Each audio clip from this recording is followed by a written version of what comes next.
Hola y bienvenidos al canal. Hoy os voy a analizar los estados financieros presentados del primer semestre de Nvidia Corporation, una empresa que se dedica a fabricar tarjetas gráficas, a diseñar realidad virtual, está muy relacionada con el mundo del videojuego y del streaming y que se ha visto muy beneficiada por el tema COVID y criptomonedas. Es una empresa que no ha parado de crecer y bueno, a la vista está en su gráfica de precio. Vemos como la cotización no ha parado de subir, especialmente desde el 2015, con lo cual en 5 años el precio se ha multiplicado. Es una multibagger, como le dicen muchos, para muchos inversores, y vemos que incluso se ha sobrecomprado. De hecho, el RSI está ahora mismo un poco forzado, pero no parece tener freno. No quiero decir que esto vaya a seguir subiendo, pero realmente es una empresa que está como un cohete. Antes de empezar el análisis, quiero destacar 3 puntos o 3 highlights, si lo queréis llamar así, de la empresa. 3 puntos que me han llamado la atención y que considero que son lo más destacable de este análisis. Lo primero es el crecimiento de las ventas. Tiene un crecimiento muy fuerte, es un factor diferencial claro. Las empresas que crecen a este nivel están en el radar de muchos inversores, y muchos de esos inversores buscan la ventana o la oportunidad de entrar en la acción cuando hay caídas, justamente porque tienen un crecimiento fuera de lo común.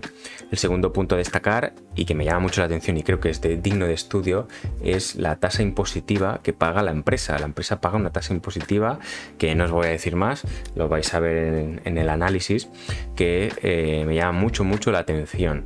Finalmente, la gran liquidez que acumula la empresa se está preparando para algo. Si no, no entiendo por qué está acumulando tanta liquidez, y a lo mejor vosotros sabéis qué es lo que pretende la empresa. Dejádmelo en los comentarios y así yo me entero, y también los demás compañeros que estén aquí viendo el vídeo. Pues ya estamos en la cuenta de resultados de Nvidia Corporation. Vamos a analizar lo que ha ocurrido en el primer semestre del año 2021. Primero, a destacar el gran crecimiento de las ventas, cerca de un 75% de incremento de ventas respecto al ejercicio anterior, la cosa que llama mucho la atención, y seguramente muchos inversores se han fijado en este detalle. De hecho, pese a que los gastos, costes de venta aumentan en un 62%, la empresa aumenta su margen e incluso tiene unas cifras increíbles, un 64,5% de margen. Muy pocas empresas pueden presumir de este alto margen, y la verdad nos da indicios de que la empresa tiene un gran poder de establecer precios y que los clientes son fieles y están dispuestos a pagar el precio que ellos sugieran por tal de comprar sus productos. Siguiente punto a comentar son los gastos operativos. Los gastos de aquí se mantienen con un crecimiento fuerte, pero no lo hacen en la misma proporción que lo hacen los ingresos y los costes de venta. Esto nos da un cierto indicio de que la empresa cada vez disfruta más de las economías de escala, y que pese a aumentar sus ventas en gran medida, no va a afectar a lo que viene después. De hecho, si seguimos adelante, en el estado de flujos de efectivo veremos que casi 900 millones de euros de estas partidas son gastos de remuneración de acciones a los empleados. Siempre comento que hemos de ver los intereses que tiene que pagar una empresa, y en este caso me voy a explayar un poco más, porque vemos que la empresa tiene unos ingresos de intereses y unos gastos de intereses. Obviamente los gastos de intereses son más altos, lo que nos dan indicio de que la empresa tiene deuda. ¿Y por qué quiero fijarme en los 13 millones de aquí? Porque la empresa dispone de 14.026 millones de dólares en market securities, que son activos líquidos, acciones, bonos, todos probablemente a corto plazo, que la empresa invierte para sacar rentabilidad. Pero ¿qué es lo curioso aquí? Pues teniendo en cuenta este número y dejándolo de lado, en el supuesto que generásemos 151 millones, por decir un número, frente a la inversión que tenemos, estaríamos obteniendo un 1,076%. ¿Y qué pasa? Que si duplicamos este gasto financiero y no está bien calculado, simplemente estoy ya haciendo un supuesto, digamos que el gasto financiero fuese de 263 millones, estaríamos hablando que con la deuda financiera que tiene la empresa, que el coste de la financiación es de un 2,2% de interés, lo cual nos da cierta incongruencia de que la empresa se esté está invirtiendo tanto, sacando un rendimiento tan bajo y financiándose a un coste más elevado, lo cual financieramente hablando no es lo mejor, pero supuestamente entendemos que la empresa se está preparando para algo. Vemos mucha liquidez, que lo vamos a observar ahora en el balance, y que no le está sacando un rendimiento muy elevado, y sin embargo, para tener esta liquidez se está endeudando. Para finalizar nuestro análisis de la cuenta de resultados, he querido destacar un punto que me ha resultado muy extraño. Los impuestos, como ya sabéis, los intereses son los que se pagan sí o sí. Y fijaos que la empresa paga 153 millones de dólares en impuestos, lo que supone un gravamen del 3,5% de los ingresos antes de impuestos. Me resulta muy extraño y me llama mucho la atención porque tiene esta tasa impositiva. La verdad que si la comparamos con Intel, que me parece que tenía cerca del 12%, es una tasa muy baja. Y el motivo, aparentemente, no lo puedo determinar, no lo sé. No sé si es que tienen grandes ventajas fiscales frente a sus competidores, no sé si tienen una ingeniería fiscal tremendamente buena, pero lo que sí está claro es que el beneficio que aquí muestran, si fuese grabado como los demás, tendría que pagar una tasa mucho más elevada, lo cual el beneficio neto se vería reducido bastante. No sé si se debe a una diferencia entre beneficio contable y beneficio fiscal. Sin embargo, he leído en la memoria del 2020 que en ciertos países como Inglaterra, Israel y algunos más tenían auditorías fiscales, países los cuales no estaban de acuerdo con la tasa impositiva que había pagado ahí Nvidia. Veríamos que su beneficio neto se vería muy afectado en el caso de que las resoluciones de esas auditorías fuesen negativas, y yo lo dejaría aquí, sería un punto a analizar. Y también me he fijado en la trayectoria de esta tasa impositiva. Viene ya de muchos años, no es algo nuevo, pero es bastante curioso que ahora mismo esté pagando los mismos impuestos que a lo mejor hace 3-4 años, lo cual es realmente sorprendente y digno de estudio. Pues ya estamos en el balance. Lo primero que miramos siempre ya es la liquidez. Esto ya es una tradición. Vemos como la liquidez aumenta considerablemente. Vemos como el cash aumenta de 800 millones a 5.600 millones, y las marketable securities, que son activos financieros invertidos a corto plazo con el supuesto o con la intención de obtener unas rentabilidades mínimas, al menos esa es supuestamente la intención. Para no tener el dinero parado se invierte, pues al final acaba sumando unos 19.600 millones, que no es nada más y nada menos que el 51% del balance total, lo cual podríamos decir que el 50% del cash de la empresa supone el 50% del activo total. Esto es algo muy curioso porque al final a nivel contable la mitad es dinero, pero habría que ver por qué saca un rendimiento tan bajo, porque ya veremos en el estado de flujos de efectivo que la empresa, y de hecho ya lo podemos ver aquí, la empresa acaba endeudándose más, acaba aumentando su deuda para tener más liquidez y sacar un rendimiento inferior al que tiene que pagar por su deuda, con lo cual es curioso y nos da un cierto indicio de que algo se está preparando en la dirección, algo está organizando, porque está acumulando liquidez para hacer el que a lo mejor quieren hacer alguna adquisición de alguna empresa, a lo mejor quieren hacer una recompra masiva de acciones, o simplemente se preparan para ampliar plantas, equipo y todo este tipo de propiedades que ayudan a la empresa a generar ingresos.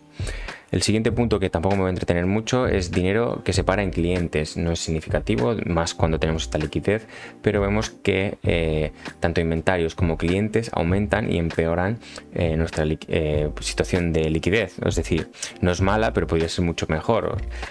Tampoco te ha de sorprender ver esto. Me dirás, ¿por qué? Si me acabas de decir lo contrario.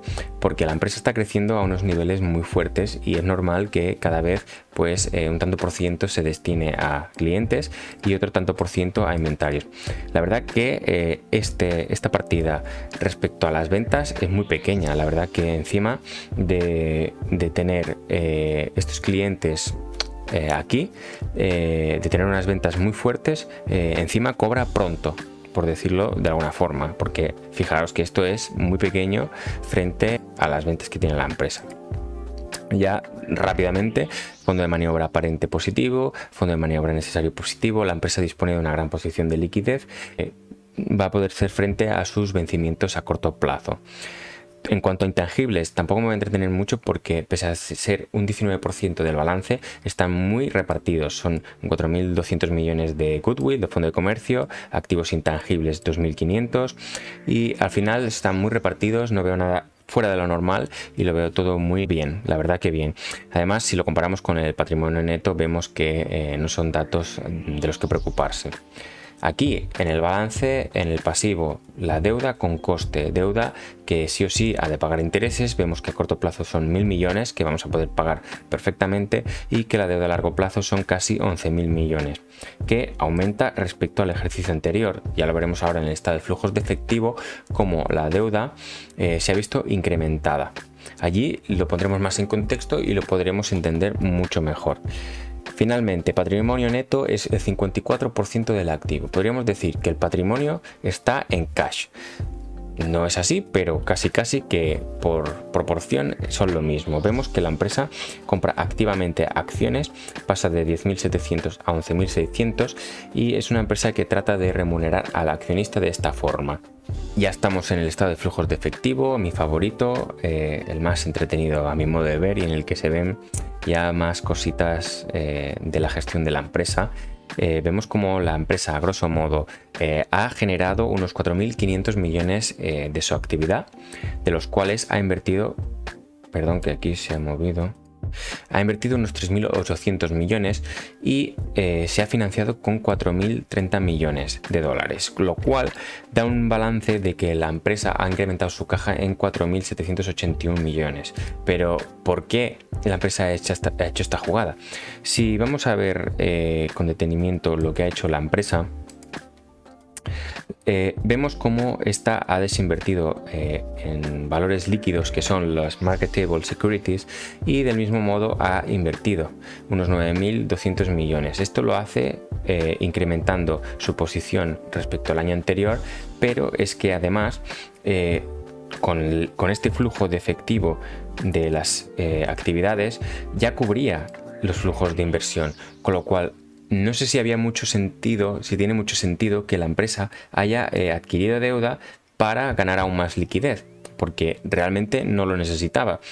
Por lo tanto, me da a entender que algo se está preparando o algo están viendo que les incomoda o que quienes necesitan esa posición, y algo veremos en el próximo año, yo creo, porque ya estamos viendo que el rendimiento que obtiene de estos activos financieros es inferior al rendimiento que saca, que tiene que pagar de la deuda, con lo cual no hay negocio aquí.